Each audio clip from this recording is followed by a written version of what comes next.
Welcome back mga kaaldab. Ito na naman po ang inyong lingkod, si Mr. Destiny, at magbibigay po tayo ng pinakamainit na update po ngayon sa social media. Well, yun na nga po at spotted na po natin si Dominic Roque. Marami kasi nagsasabi na wala nga po raw siya. At eto na nga po, kitang-kita nyo naman po sa video na kumbaga nahuli na po sa camera. Although hindi po talaga sila lumalabas, kumbaga talagang pansin na pansin nyo yung pagkakaiba. Hindi po ba? Dito halos hindi talaga sila nagkakasabay ni Alden Richards sa talagang dumidistansya si Alden sa kanya. Di po ba? Kaya nga sabi ko sa inyo may mga point mga kaaldab na talagang pinipilit po nila. Wala naman po masama, di po ba? Gwapo naman po si Dominic Roque. Di po ba? At syempre mayaman din. At si Catherine okay lang naman po mga kaaldab. Kasi ang masakit nito yung pinipilit ng Kat din na kahit wala naman. Di po ba? Nagalit sila kapag tayo nagsasalita. Pero pag sa Aldab, pinipilit natin ang Aldab. Affected sila. Di po ba? Inis na inis sila. Ayan ang paliwanag. Dito sa mga update natin mga kaaldab, ebidensya lang po at resibo na wala po talagang relasyon sila Catherine at si Alden Richards, di po ba? Pinipilit lang po nila yung mga bagay-bagay na yung tipong alam nyo na mga kaaldab. At dito never pong inaakbayan ni Alden Richards si Catherine, di po ba? Kaya sabi ko sa inyo, malaki talaga yung respeto. Maraming mga photos na although hinahawakan niya, di po ba, yung yakap lang at hindi po akbay. Di po ba, yung yakap na kumbaga pansamantala. Yung tipong pagka maraming mga tao nakakita, hindi po ba, meron pa po mga off-cam moments na ipapakita natin na talagang distansya si Alden Richards kay Catherine. O, gaya nga po ng sinasabi natin, kung may makikita po kayo na mga video, off-cam yun. Sa on-cam talaga, sa off-cam, doon nyo po makikita yung galawan na nakita naman po natin ng mga panahon ng Aldab.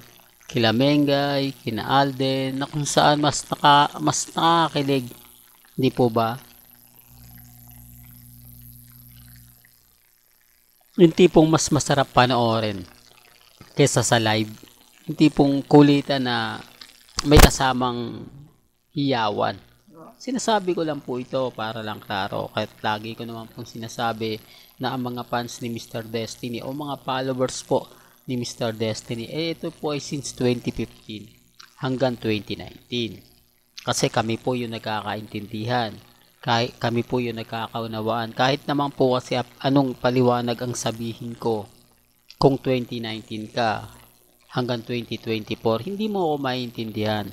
Hindi mo ako maunawaan. Bagkos, magagalit ka lang sa akin. Sasabihin mo, oh, yan na naman si Mr. Paasa, Mr. Fake News, Mr. Delulo. Hindi po ba? Kasi hindi mo naman alam yung buong istorya. Hindi mo alam ang buong kwento at wala kang alam. Po ba? Hindi po katulad namin na nagkaroon ng mga event sa Timeless, di po ba? Sa kumbaga libro ni Maine, yung pagpirma ni Alden sa libro ni Maine, di po ba? At yung pagpirma ni Mengay sa kay Alden, di po ba? Talagang may mga point mga kaaldab na may mga regalo, may mga donation, ang pangalan nila Alden at ni Maine na nakalagay, yung Aldab Foundation na pinalitan na lang po ng AR Foundation, di po ba? Wala po sila kasing alam sa mga bagay-bagay na tayo lang po yung nakakaalam. Namit nga po ba nila ng person o nakita na po nila at nakakwentuhan na nga po ba nila ang pamilya Mendoza? Di po ba hindi? Ang pamilya Polkerson? Ito yung isa sa pinagmamalaki ng Aldab. Kami nakausap, nakakwentuhan, di po ba, namin ang pamilya Mendoza at ang pamilya Polkerson. Dito hindi naman po nila nakausap o nakipagkwentuhan man lang kina Ibyang o pamilya Mendoza. Kaya nga po yung mga main fanatics na sinasabi nila, wala, hanggang post na lang po sila. ni hindi nga po nila malapitan si Ibiang, ni hindi nga po nila magawang magkita-kita sa isang event na kumbaga ginawa ng Armain.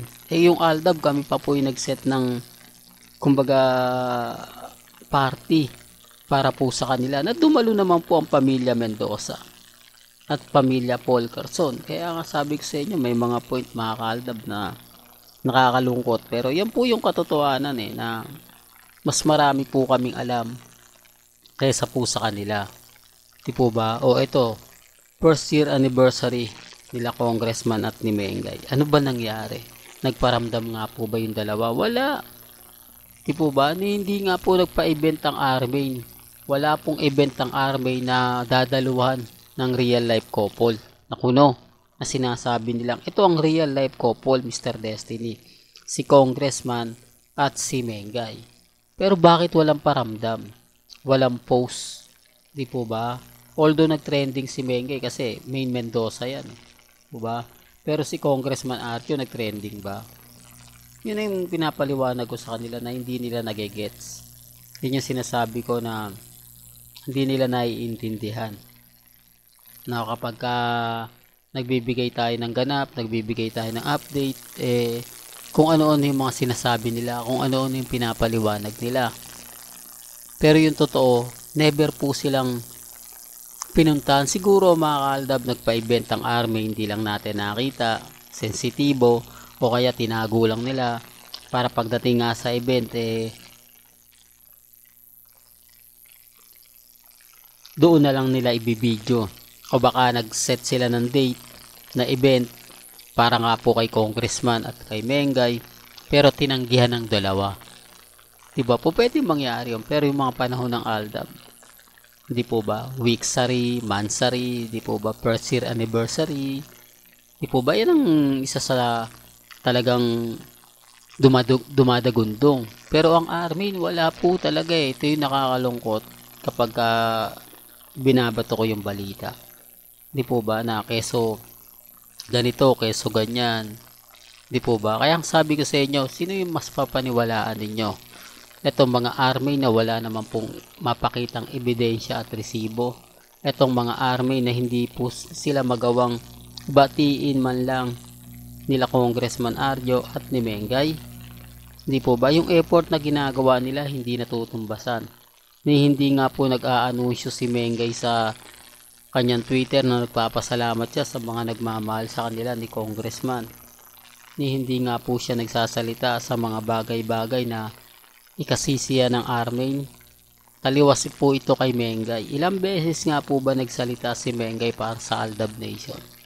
Ilang beses nga po ba siyang nagbigay ng mga pahayag na ang pinakahuli magkita-kita tayo sa finish line? Di po ba? Tapos sabi ni Alden Richards hanggang sa dulo. Ito na nga po yung pinakahintay namin, ang press con.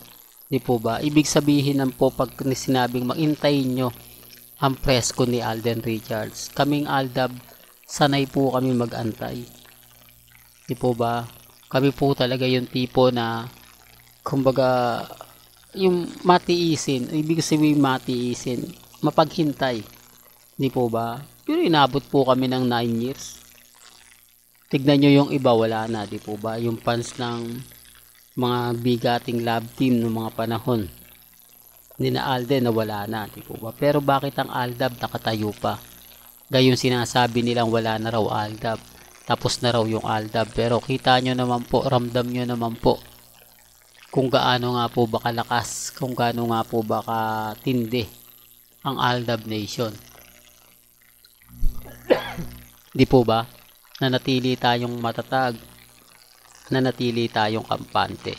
Kahit sinasabi nila na wala na yan, tapos na yan, pero naandito po tayo. Yan ang pinapaliwanag ko mga kaaldab. Pero okay lang, sabi ko nga po sa inyo dito po sa channel ni Mr. Destiny, kung ano lang po yung nakikita ninyo, napapanood ninyo sa social media, napapakinggan, relax lang po kayo. Kung gusto nyo lang naman po ng update, pupunta lang naman po kayo dito po sa channel ni Mr. Destiny para updated po kayo sa mga bago at sa mga latest na i-upload po natin maya maya lang.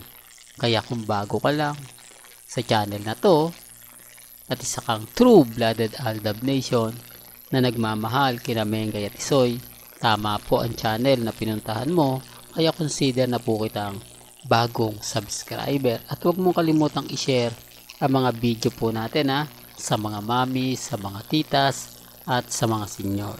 Hanggang sa muli, salamat po sa panonood at pakikinig.